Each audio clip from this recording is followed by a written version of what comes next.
มันแตกไงโดยมันบ้างโผล่มันบาง มันบ้างเอากะโอ้ยดีอกดีใจบอลดูบอลเศร้านี่กะ เถื่อโอเคแล้วได้บนอยู่บนเช่าคักแน่แล้วบัด มีบอลอยู่บอลเศร้ากับลูกกับเต่าสั่นกันบ่มีผู้รักผู้ใหญ่ เมื่อเท่านี้แหละ มีผู้รักผู้ใหญ่บ่มีอิฟซี่มาถ่ายเฮานี่บ่มีผู้ใดซอยใดดอกในเมืองลาวนี่ บ่ มีอยู่ผู้ช่วยได้กันเนาะ แม่น เป็นวิทยุคู่ขึ้น เว้นพ่อนเกี่ยวกันกับมันไอ้ส่วนบ่ยะ เนาะ เวลาลูกนอนแล้วก็พ่อนเกี่ยวกันนี่ไงพ่อจังนั่นมันเพได้ พวกกระทบจริงๆแล้วนี่แม่นโน่นนี่ พ่อจังพบขึ้นมานอนอยู่พี่ได้เนาะ ว่าเราสิเป็น เย็นวะจะเปิดมาล่ำพ่อนเลยกัน พอดเกี่ยวกันเนาะ ระวังเนาะ แต่ละวัน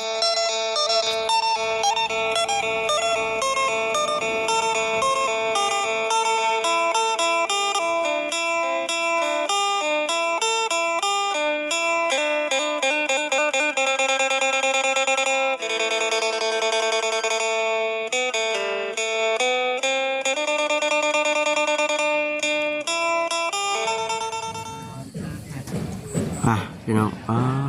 เถอะเปิดภาพมาบันนี้จะพุ่นเฮือนไอสวนเราพี่น้องแล้วหรือว่าเฮือนพอลูกหะเฮือนพอปักกิมกับเฮือนนั่นแม่ปักกิมบัตรมากกระหึงเนี่ยได้พี่น้องเลยทำมาคำกันเลยเนาะมาบัดนี้จะป๊อดเถอะขึ้นอยู่เลยบ่อันนี้ดูว่าในใดคักแน่ดีอองตองแดงอองตองอยู่มีแคบสีขาวอีกเถอะเรียดิจังใดกะคือว่านั่นแหละพี่น้องเอ้ยทักทายสบายดีด้วยพี่น้องเด้อเนาะทักทายสบายดีกันเบิดสุขุสุขคนพี่น้องเอ้ยพบพ่อพบเจอกันอีกคือเก่าครับบอกคำ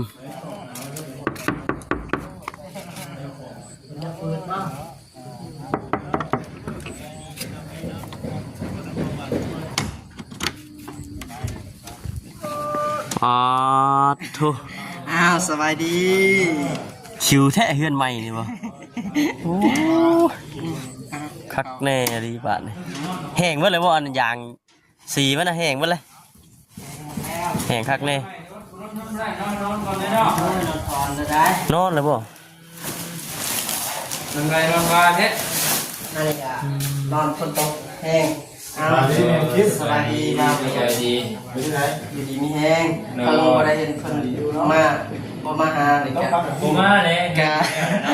โศกเศร้าเงาใจ สุก กับ เศร้าเงาง่อย เฮ็ดไปญาติคนนี่คนทาสี ขึ้นอยู่ได้จักมื้อแล้วนี่ ส ต อ อง นจะมืดอ่ะ สองสามมื้อสองมื้อแรง พันดีบ่พันอยู่บ่เลย มีความฝัน อุ้ยเขาฟันมาเลยนอน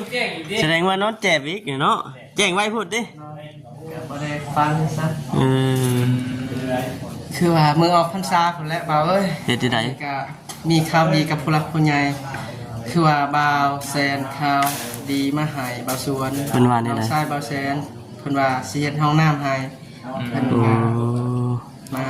ให้ข่าวดีกับผู้หลักผู้ใหญ่บ่าวเวียนให้อยู่ดีมีแฮงให้มันฝันเยินลูกเต้าลูกเมียเจ้าให้อยู่ดีมีแฮงกับบ่าวคำบ่าวเวีย โดน เดี๋ยวเบิ้ลไม่ดีมีแห้งเล แม่ ย ดีใจน้ำวันนี้ก็ได้ได้เฮือนใหม่เลย ตัวเพื่อนนี่ยังยังขึ้น ยังบ่ทันขึ้นอยู่ไปสุขเชิญ อยู่แบบสุขเสริญ ไปชื่อ สุขเชิญคนว่าสันซะ ว่าช่วงนี้มันไปตกเต็มวันนี้เลยเนาะฝน ว่าได้สุขเชิญอยู่พอได้อยู่ยังบ่ทันได้ขึ้นดอก ขึ้น อยู่ชั่วคราวว่าซั่นซะ ผู้ใหญ่เพิ่นมาของเพิ่นเฮ็ดให้เด้ไปตามเพิ่นนั่น ต้องหามื้อหาวันข้างในได้เนาะเพิ่น บ่ได้ขึ้นไปนอนนะเพิ่นบ่อนุญาตให้นะนี่คือว่า เพื่อนอนุญาตหรือเปล่าเนี่ย เพิ่นอนุญาตขอขึ้นกับ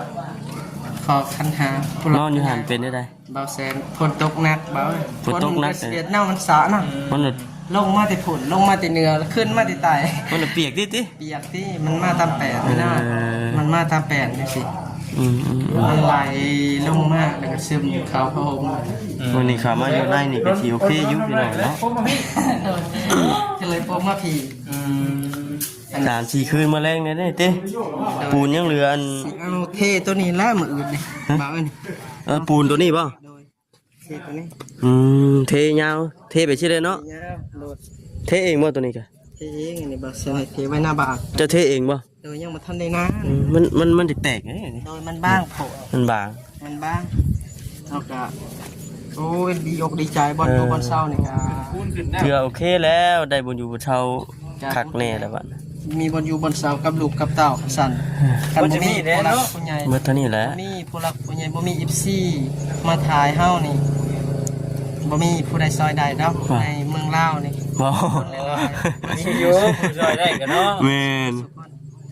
กับผู้รักผู้ใหญ่ แม่น มีแต่ว่าบัดที่นี่ประเทศเทือนเนชั่นให้ก็มีแต่ว่ารักษาความสะอาดเอา แม่นนั่นแหละ เป็นขี้เป็นเหี่ยวก็บ่อยากให้เหี่ยวใกล้ปานใดได้อมีกินได้ เนาะ เอาขู่คนมาแล้วกินโอ้โหดิ โอ้ ว่า กินอย่างเด้บ่ใช่สันติ เพิ่นสิปุ๊บมือง่ายๆได้สวนเลย อันนี้ขึ้นเมื่อกี้นี่ได้นี่นะ หาก็ได้อันเสาหนึงเนาะทางหน้านี่เนาะอันนี้เสา เศร้า ขาดอีก2เท้าเนาะ ยังขาดอีก2เสามีเงินเนี่ยแล้วก็ออกมานี่โอ้ยคักเด้อพี่น้องเอ้ยครบเลยแล้วบัด ครบเลย พยายามหาให้มันได้2เสาบัดนี้เจ้า เอาเกือบเอาหยังก่อนบ้าง เอาเฮ็ดเนาะ คัก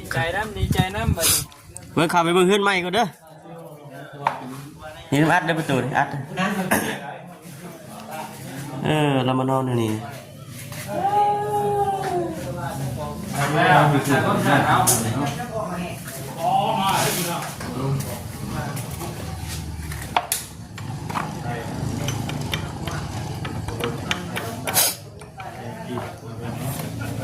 เดี๋ยวลงถามมาดู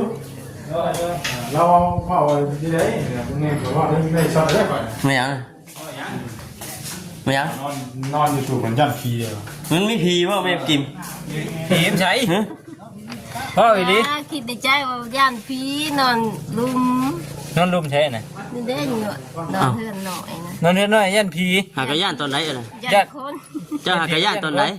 ย่านพวกแหละ ย่านจะโดนนะบ่ ย่านจะโดนพวกแหละ อืม ไปลงแต่บ้านละวาพวกแหละ หากำลังมาเว้ามื้อนี้มวยเห็นเฮือนใหม่เฮ็ดว่ายันผีบ่ บ่เลย ไม่นี่ว่าว่าหอดชีวิตมุ่งเลยมันก็ ยันผียันคนกับผียันไผหลายกว่ากัน สำคัญ ยันทำ ค กัน น หลอกกับผีหลอกก็ได้ยันย่านกว่ากัน สำคัญเลย อืมไอ้ชวนหลอกกับผีหลอกตัวยันกว่ากัน ผีก็คนหลอกก็รู้จักแล้ว ผีหลอกก็รู้จัก คนหลอกกับผีหลอกได้เป็นแต่ย่านแท้ เลยย่านเลยรู้จักคน อืม ผัวหยอกนี่ว่าถึกฉากด้วยดิ ย่านก็ไปคอนบ่ได้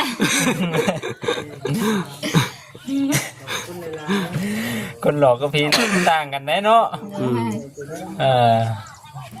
ยันผียันผียันคนตะกี้ย่านบ่ตะกี้อะ ย่านอยู่ ตะกี้คือบ่เว้าจ้ะ มาจากว่า บ่อยากเว้า นี่คือเล่เลยเนาะ เพื่อนแล้วเดี๋ยวก็เลยเว้าเนาะทางโอ้เท่บัดแม่บักกิมยัน เคย ขา เค สั้น ยอยู่บ่มานอนอยู่นี่ตั้งแต่มานอนนี่เคยมีเรื่องมีราวอยู่บ่ บ่มี เขาคิดไปเองเขาย่านเองใช่เนาะ เลยเลยเปิดวิทยุอะไรคืน เป็นวิทยุคู่คืน แม่น เว้นพ่อนเกี่ยวกันกับมันไอ้ส่วนมาจ๊ะ บ่ เนาะ แล้ว ลูกนอนแล้วกับพ่อนเกี่ยวกันนี่ พอจังนั่นมันเพลได้ พวกกระทบจริงๆแล้วนี่แม่นโน่นนี่ พอจังพบขึ้นมานอนอยู่พี่ได้เนาะ บ่ว่าเราสิเป็น เย็นวะจะเปิดมาล่ำพ่อนอะไรกัน พอดเกี่ยวกันเนาะ ระวังเนาะ สารวัตรมักนัวก็เยี่ยว แม่ ไป แม่แม่แม่ ยุ่ยอยู่ยักเลยเนาะครับเนาะ เปิดเพลง เออ เพลงในใจ พอจังว่าปุ๊บขึ้นมานอนอยู่พี่เนาะมีเป็นยังบวบเลยนะเบิ่ง ไอ้ส่วนระหว่างผีกับเมียย่านได้หลายกว่ากัน เอากับภรรยาเนาะขี่กับภรรยา ผีกับบริยานเมียได้ใช่ เมียเด้ เมียกับ เอาดีๆเด้เมียนั่งอยู่นี่อยู่ เมียกับบริยานคิดคักๆแม่ก่อนสิวะ ย่านตัวเมียบ่เข้าใจผัว แต่แสดงว่าเจ้าย่านเมีย เนาะ ย่านตัวบ่เข้าใจกันนี่ มีความย่านอยู่ มีความย่านอยู่คนเจ้าว่าบ่ย่านนั่นแมวกิมนี่บัดละเมื่อป้าปฏิให้มันก้นเลยเนี่ยน้องแมวกิมเนาะ แม่นยันให้อยู่แล้วอีนะผู้หญิงนะ คอยกับเบิ้งกันขีดเขา อืม เบิ่งคือกันติ อยู่แม่นอยู่บ้านนาวาพุ่น บ่นะว่า อยู่น้ำแม่ อืม ยามกันในเบิ้งน้องโทรศัพท์น้องใช่ ลูกข้อสอบก็สารแล้วเอามาป้าไว้กระถางนี่เนาะนี่ได้พี่น้องเลยเนาะ ขอกินเย็นเนี่ยมากิน เบื่อเบื่อจริงกันเบื่อผีป่ะ บ่เย็นแม่กินเย็นแม่กินได้ปะ ลูกป้าเนาะนี่เฮือนนี่ บ่ป้าว่าบ่นี่ฮะ รู้เลย บ่ป้าว่าบ่นี่ มีเคยมีลูกไฟผู้แล้ว ก็ มีเรื่องมีเล่าอีกแล้ว อยู่ร่วมกันได้มั้ยยัง สีแม่นน้องเนาะก็แต่ตกมุกตกใจมาเบิ่งแน่กันโลเที่ยวบังคุกเนาะเอ้ย กินข้าวแล้วบ่มึง เข้าคนแล้ว จับเนี่ย กินข้าวตกอันนั้นไกลๆหน่อยนี่ โอ้ยต้มไข่ แม่น มันแซ่บแท้ บ่ได้เสพผู้แล้ว จะคนกินไข่ไก่หน่อยเดียวนี่ ลูก3คน พ่อกับแม่ได้บัดนี้ แม่ก็กินน้ำกันรู้ละ ไข่ไก่หน่อยเดียวกินน้ำกัน6 คน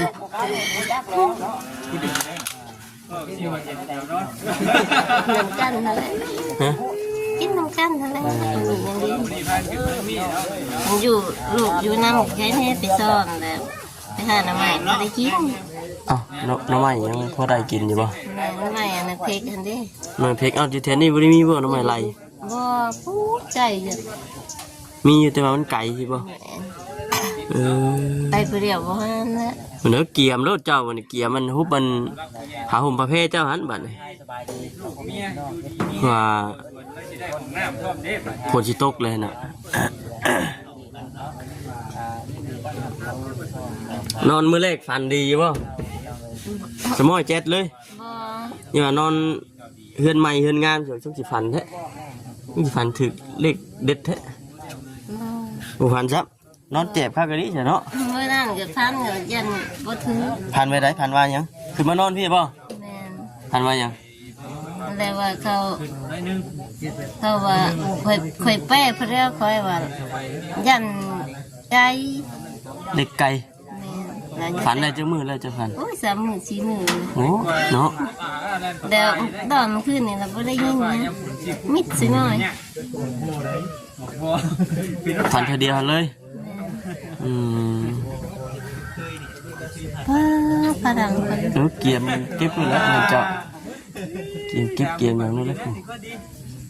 ต้องคอยพูดแทนที่เจ้าจะยันให้บ่ ฮะ อยู่เคยอยู่นำ ต่อไปนี่ เด็ดใด ว่าพูดแทนที่เจ้ายันให้อยู่แล้วสุขอย คือว่าให้ ให้บ่ล่ะเคยเห็นเคยอยู่ไปนำ เคยเห็นบัตรผูกแขนนั่นบ่ยันให้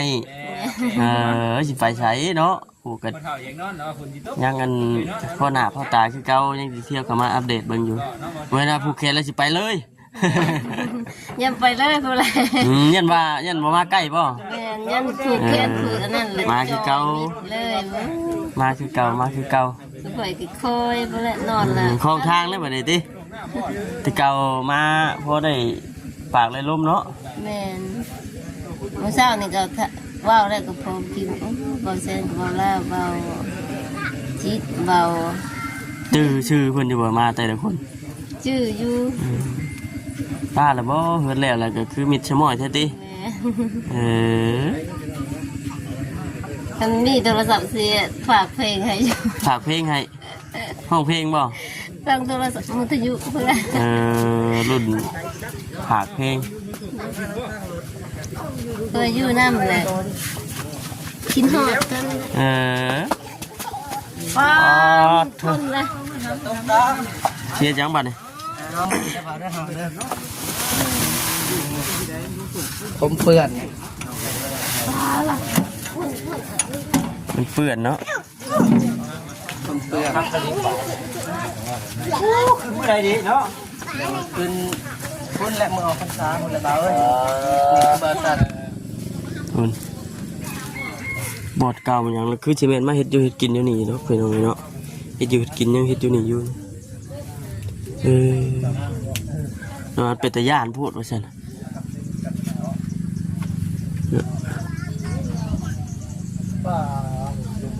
ฝนตกนี่แน่นอนเนาะเด้อพี่น้องเอ้ยเนาะมันก็เปียกแล้วแหละไปสิมืดครึ้มมาอีกแล้วพี่น้องเอ้ยโอ้ยแนมเบิ่งทางไกลพี่แห้งคักพุ่นเห็นว่ามีอีก3เสาในแห้งคักเลยพี่น้องเอ้ยเห็นว่ามีอีก3เสานี่เกาะทางหน้ามันมีแต่ว่าให้เราพยายามหาเงินเก็บคำซื้อเอาเสาบัดนี่ ตัวบักง่ายตัวเริ่มกินไปใช่เนาะ ได้คันแบบบ่บ่ได้กันมา เฮ็ดได้บัดนี่ไปทางใดบัดนี่ เบิ่งบนชุดของน่ะ ฮะเสียทองน้ำบ่